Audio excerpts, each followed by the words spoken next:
كيبدا الفيلم مع بنت سميتها فريدة، وكانت تلفة في الطريق وبغات شي حد يوصلها. كتوقف واحد خونا وكطلب منه يديها، وطبعا كيوافق. ولكن داك خونا كيطلع من داك النوع اللي كيبغي غير حاجته، وكيبدا يحاول يقرب منها. فكتسد عليه وكتقطع عليه وكتحطو في الكفر ديال الطوموبيله، وكدي الطوموبيله وكتمشي للسطاسيون بحال الا ما وقع والو. كتدخل تشري شويه ديال الحوايج وكترجع حتى بموس. ملي جات ترجع للطوموبيله كتلقى البوليس واقف عندها، فكتخاف وكتطلع في الطوموبيله ديال واحد ما كتعرفوش سميتو درو. وقبل ما يقول لها شي حاجه كتخرج عليه موس وكتقول: طلع بالهضره الزوينه ولا نحولك للطبق ديال الشاورما راه فيا الجوع وما كنتفلاش. كنشوفو بوليسي كيعلق منشور على الحيط، والمفاجاه هي ان فريده هربا من الحبس.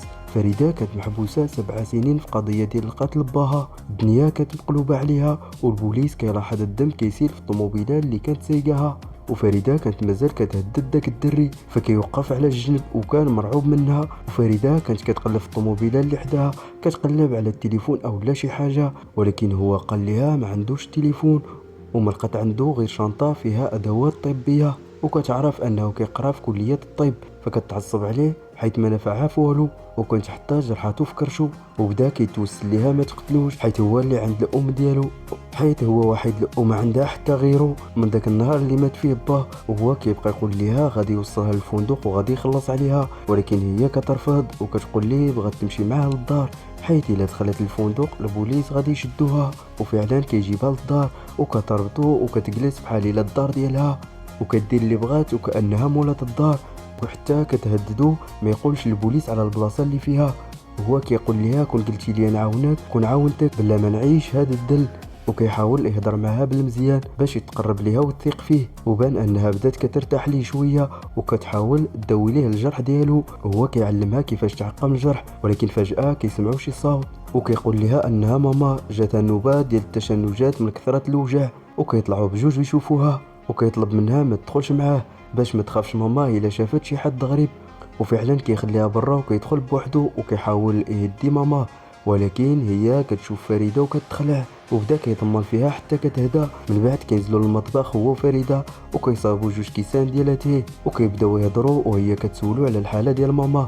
فكيشرح ليها انها بدات كتدهور صحتها بشويه بشويه، ومن نهار ما طبها الوضع زاد تعقيد وحتى ما بقاتش كتهضر. فريده كترتاح ليه وكتقرر تفتح ليه قلبها، وكتقول ليه انها هربات من الحبس. الدري كيسمع هادشي وكيتصدم وكيغوت عليها، وكيقول لها نهارك مشموم طلعتي قتاله وباقي عندك السوابق. ولكن ملي شافها تعصبات كيحاول يبرد، وكيقول لها شحال بغيتي ديري ديال السكر، وكيخرج علبه فيها السكر وكيحط شويه في الكاس. ولكن هي كتستغرب حيت تيبان بحال الثلج. وهو كيقول لها هذا السكر نقي ماشي ديال التموين، هذا ديال الناس اغنياء. وكيعطيها الكاس وكتجلس وكتخرج تصاور ديال اختها الصغيره وكتقول انها توحشاتها بزاف. ولكن كيدخل عليها درو وكيبدا كيستفزها بكلامه، فكتعصب وكتحاول تضربه ولكن ما قدراتش توقف. وكانت دايخه وكتشوفو انه فك راسو، وكتكتشف ان ما عطاهاش غير السكر راه داير ليها مخدر. والمصيبه الكبيره ان طلع حتى هو مجرم. في هذه اللحظه البوليس كان في الستاسيون وكيحقق في الجثه اللي كان طوموبيله، والمحقق اللي كيشرف على القضيه سميتو جيمس. وكيكتشفوا ان فريده هي المشتبه فيها، حيث لقاو البطاقه ديالها في الطوموبيله وتاكدوا انها هي اللي ورا الجريمه.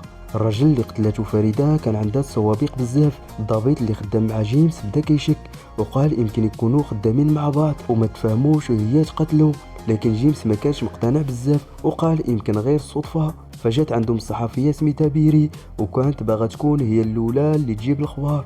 من بعد كيرجع المشهد لفريده اللي فاقت من المخدر ولقات راسها محبوسه في بيت ماما، وكتعصب وكانت غادا تحماق من اللي دار فيها. قالت مع راسها واش حنا نديروا الخير في الناس ورجعوا يديروا فينا هكذا. حاولت تهرب ولكن ما قدراتش. والصدمه هي مني ماما بدات كتهضر، قالت ليها ما كانش خاصك تجي لهنايا، راكي تحطي في واحد ما عندوش قلب. والمصيبه الكحله درو ماشي ولدها. وزادت وقالت ليها ان السميه ديالها الحقيقيه هي ايفلين ومراه ما كتولدش. وعاودت ليها القصه وقالت ليها منين مات راجلها جا عندها درو وقال لها انه طبيب وغادي يهتم بيا. وفعلا خداتو يعيش معاها، وكل نهار كان كيصيب ليها كاس ديال اتاي باللوز باش يريح اعصابها. ولكن منين قررت تعيش بوحدها وتشري عليه اكتشفت انه كيخلط ليها مخدر في اتاي. هاد المخدر كيخليها ما كتحرك ولا كتهضر. فريدة ودنيها بداو كيصفروا من الغضب وبغات تخرج باي طريقه. بقات كتشوف شنو كاين في الغرفه حتى لقات واحد الزاج مهرس، وخدات ديك الزجاجه بغات تهرس بها الخشبه اللي ورا الشرجم، وفعلا هرست منه الطرف وفرحات بزاف. وقالت لإيفلين غادي نهربوا في الصباح. ومن الجهه الاخرى درو كان غادي يركب الطوموبيله ديالو في شي بلاصه مهجوره، ومن بعد كيكمل الطريق ديالو بالبيكالا ومشى للستاسيون. ومنين وصل لقى البوليس باقيين تما فمشى عندهم. منين شافوا البوليسي عرفوا دغيا حيت شافوه في الكاميرات كيدير راسو ضعيف وما قدرش يوقف، وكيقول لهم ان فريده خطفاتو وخدات منه الطوموبيله وانها دابا اكيد راها خرجت من المدينه. جيمس كيقول لها يلا معايا الكوميساريه باش تدل باقوالك، ولكن درو كيرفض وقال ليه ان ماما مريضه وخاصو يمشي دابا. جيمس شك شويه وقال ليه هاد الهضره ما غاداش تطول، غير 5 دقائق وغادي نكونوا سالينا. وفي الكوميساريه جيمس قال ليه المعلومات اللي عنده كتقول انك يتيم وما عندك حتى حد، وحتى الطوموبيله ماشي مسجله بالاسم ديالك. الدرو جاوبو وقال ليه ماما خلتني وانا صغير وايفلين هي اللي رباتني، وهاد الطوموبيله جابتها ليا في هديه فاش نجحت. جيمس ما تيقوش وقال ليه يكتب الاسم ديال ماما قبل وبعد الزواج، حيث القانون عندهم كيعتمد على الاسم العائله بعد الزواج. درو بدا كيتوتر وما عارف يجاوب، ولكن طلع عنده الزهر شويه. جات لجيمس رساله مهمه فاضطر يسد التحقيق وخليه يمشي. الدرو فرح ومشى. وفي هذا الوقت فريدة قدرت تهرس الخشبة اللي ورا الشرجم ونقزات، ولكن غير نقزات لقاتو قدامها. شدها وحطها في واحد القفص صغير وبدا كيرش عليها الماء وهي كتحاول تستطعفه باش يطلقها. ورجعوا عند جيمس كان غادي لخدمته، ولكن بيري جات عنده وعطات ليه ورقه وفلاش وقالت ليه خاصك تشوف هاد الشيء ضروري. منين مشات فتح البيسي ديالو وشغل الفلاشة ولقى فيها فيديو قديم فيه اللقاء مع فريدة وقت ما شدوها. والصدمة هي ان فريدة طلعت مظلومة، باها كان فاشل وسكري وما خلى لا هي لا اختها في حالهم. منين عرفت فريدة شنو دار لاختها ما تحملاتش وقتلاتو. وفي الليل دارو كان ناشط ولبس الفريدة كسوة ودار ليها ميكاب وبدا كيبارك ليها، ودخل حتى هو باش يبارك على راسو حماق وحتى عرض عليها الزواج. فريدة كانت ما كتحركش ولا كتهضر. فجيمس في هذه اللحظة كان وصل الطوموبيله ديال الدرو وبدا كيقلب فيها. من بعد في الصباح الدرو صايب الفطور ليها وليه وحط ليها كاس ديال لاتاي المعتاد اللي فيها المخدر، وكان مريح كيتخيل الفرح فين غادي يديرو وشكون غادي يعرضوا عليه وحياته كيف غادا تولي. خلى فريدة ومشى يصايب الكاس ديال لاتاي حتى لماما، ولكن ملي دخل عندها تصدم لقاها ما كتنفسش، مسكينه ماتت من السموم وافعال المجنونه ديالو.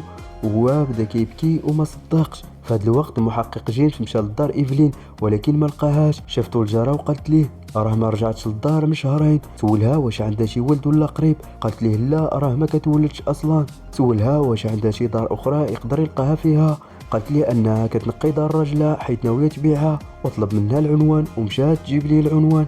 وفي هذا الوقت مشى جيمس للصندوق البريدي ديال ايفلين وخد الجوابات اللي فيه. جات الجاره وعطاتو العنوان وكتبان عليها مستغربه حيت الجوابات كانوا بزاف، وقالت ليه ان الحفيد ديالها ديما كيجمعهم. جيمس بدا كيشك وراها الصوره ديال درو، قالت ليه هذا هو جا غير مره واحده وكل شيء استغرب حيت هي اصلا ما كتولدش. وفي هذا الوقت درو نزل عند فريده وكذب عليها وما قالش ليها ان ايفلين ماتت.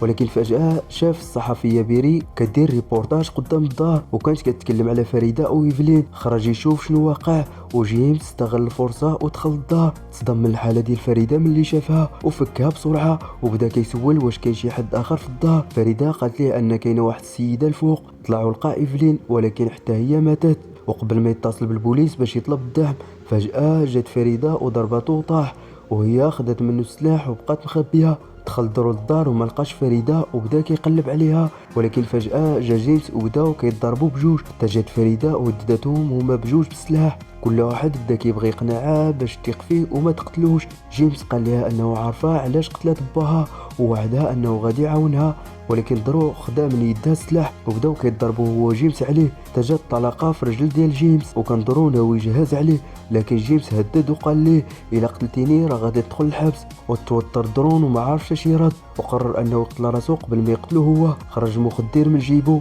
ومشى جلس حدا ايفلين ومات حتى هو. اما جيمس بدا كيحاول يقنع فريده تسلم راسها وقال لها انه غادي يعاونها ووراها الصوره ديال اختها. فاش شافت اختها كبرات صدمات وبكات وقررت تسلم راسها بالشرط يعاونها. ومن بعد 6 اشهر تحكم على فريده بحكم جديد حيث عرفوا أنها قتلت باها دفاعا عن النفس، ودها جيمس تشوف ختها، وفرحوا بزاف حيث عاودوا تلاقاو بعد سنين طويلة.